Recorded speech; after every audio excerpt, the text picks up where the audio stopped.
Ladies and gentlemen, I'm all for closed captioning. It does so much good. It helps the hard of hearing enjoy what they otherwise could not. But there's a line which you have just crossed, South Park!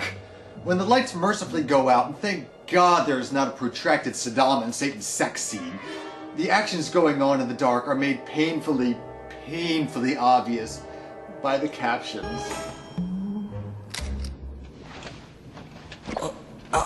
No, bad image in head, bad image in head, bad image in head. Yeah, you like that, don't you, bitch? Later, after the act, Satan starts dreaming about his possible ascent to Earth, as life in hell can be a real drag, especially with a domestic partner that doesn't respect him and just wants sex all the time.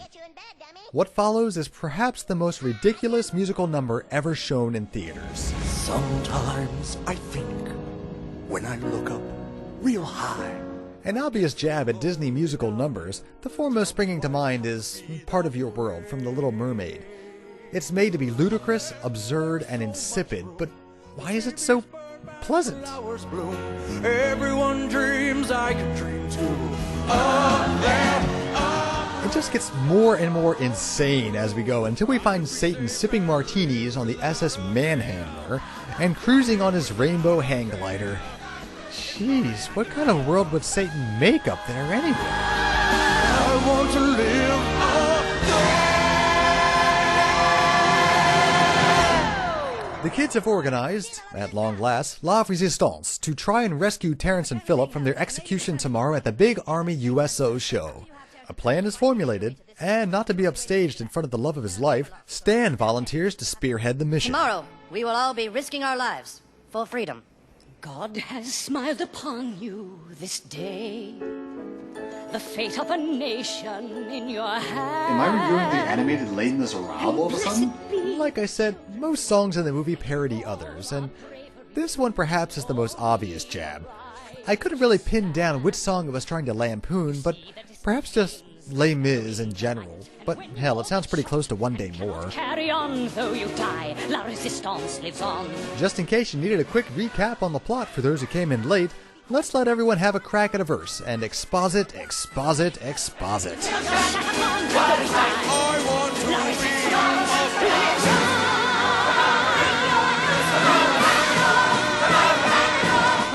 Damn, this soundtrack really keeps you on your toes. Down in the sulphurous pit, the excitement is really building for Satan's rise, if you know what I mean. Aww. Well, fortunately Kenny is around to console poor Satan and convinces him to leave Saddam and go to rule Earth alone. Mostly because Kenny is the only one who knows what kind of damage those two can do on Earth together, so he's doing what he can to get them apart. Satan does muster the courage, but Saddam knows the quickest way to anyone's heart is a rousing musical number.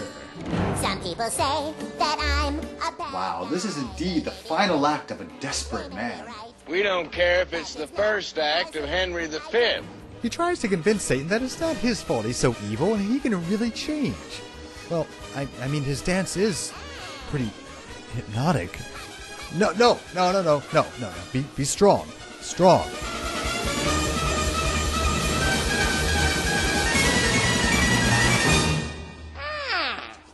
Oh, that did it. It was the Cossack dance / breakdancing that finally made Satan give in. Well, good luck to him. We'll see how long this relationship lasts up on Earth. Meanwhile, back in the States, The USO show is set to start, and the mission begins to spring our two Canadian prisoners with the help of a travel-sized mercenary called the Mole. The only good reality show, by the way. Everyone has their assigned duties. The Mole does what a mole does. Cartman must shut off the power to the alarms, and Stan and Kyle must stall the show as much as they can to buy more time. Well, I do have a little song I wrote about the war. Oh, but we haven't rehearsed. Sing it! Yeah, sing it! Oh, I can't. Sing the fucking song! Bombs are flying. God, I hate these boring war songs.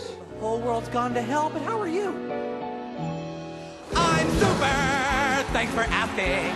All things considered, I couldn't be better. I'm a thing. I'm feeling super. No, nothing bugs me. Everything is super when you're. Don't you think I look cute in this? Have these little pants with matching tie. I got it, Bob. I'm super. Paris and the trenches as well. Think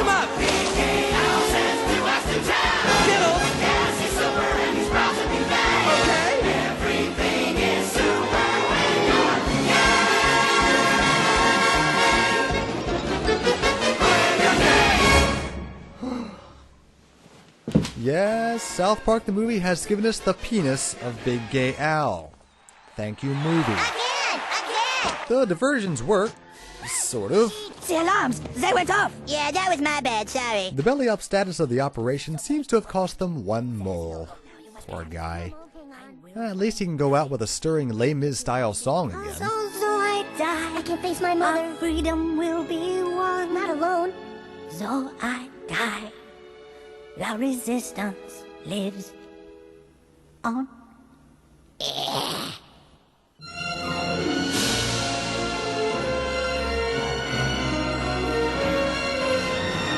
That's almost touching.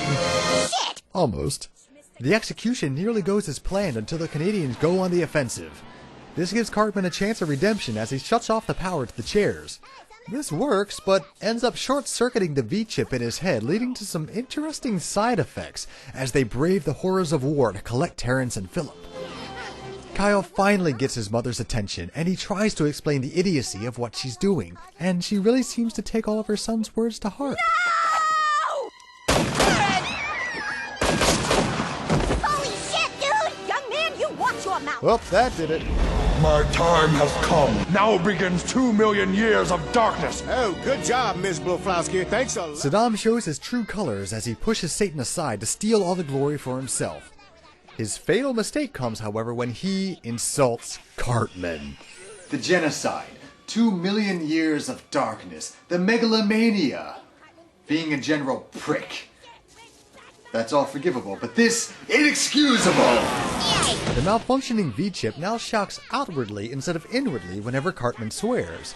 This means warfare of the smuttiest kind.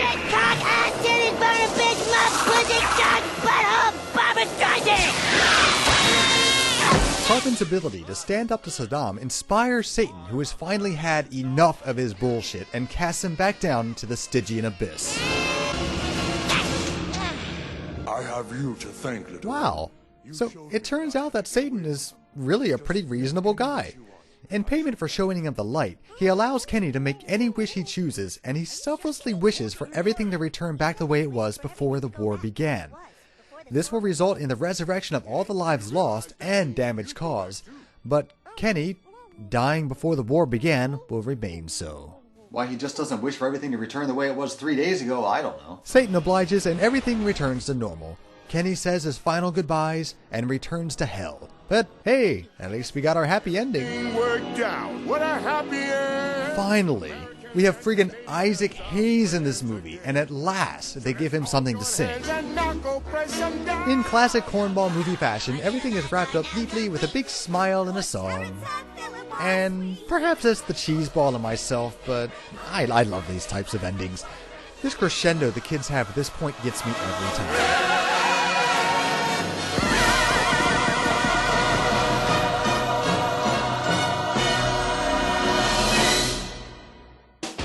Even the credits don't let us down and gives us a little originality with the creators band BBDA's cover of What Would Brian Boitano Do, as well as a parodic song sung by Michael McDonald from the Doobie Brothers, who I think would have done just about anything for a paycheck at this point.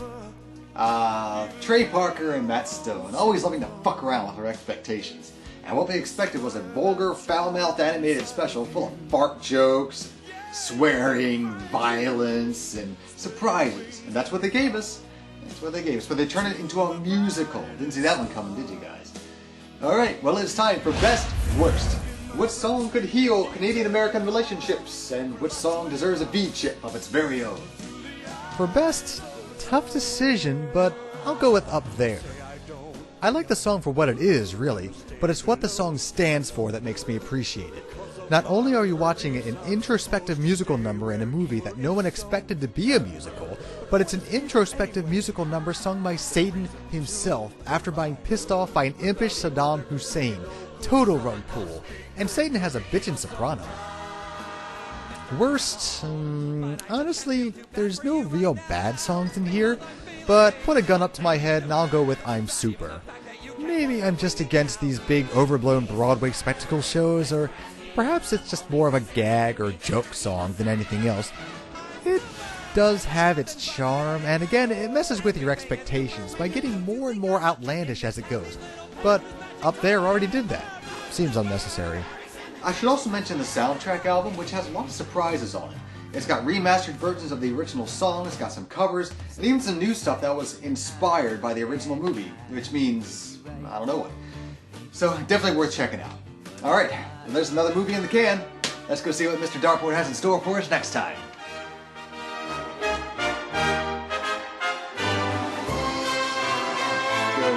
Go. Hey, bada, swing by.